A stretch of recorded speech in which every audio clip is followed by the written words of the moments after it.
सवरी जाई जिंदगी हमर हर साल माई उपवास धरब हो। सवरी जाई जिंदगी हमर हर साल माई उपवास धरब हो, उपवास धरब हो। खुश खुश माई हमर करा दी बियाह नवरात करब हो। खुश खुश माई हमर करा दी बियाह नवरात करब हो।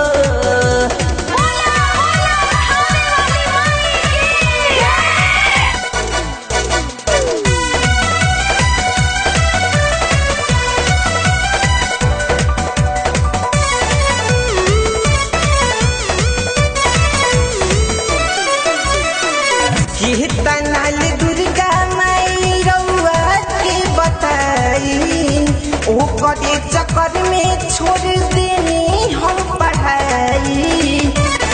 ए माई तहनी को तनहजर करी इहु महतारी, कहियाल खिली हमारा दिल के फुलवारी। हर साल कल साय अपना माथवा पधके माई जल भरब हो, माई जल भरब हो। खुश खुश माई हमर करा दी बियाह नवरात करब हो।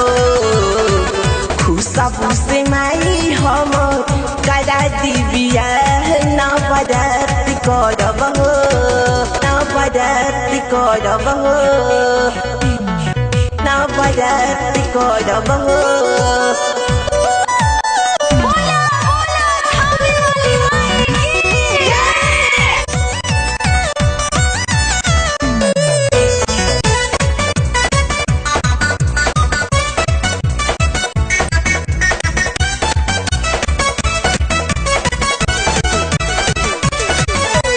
ले जैती भगा के हम ना हो घर से, उहे ना राजी होली पापा जी के डर से। लागे ऐसे छुरी मारी लागता करी जमीन, लही के से पढ़ली बानी के कवले जमीन। एक साथ जियब वादा कइले हम बानी, एक साथ मरब हो, एक साथ मरब हो। खुश खुश माई हम करा दी बियाह नवरात करब हो। खुश खुश माई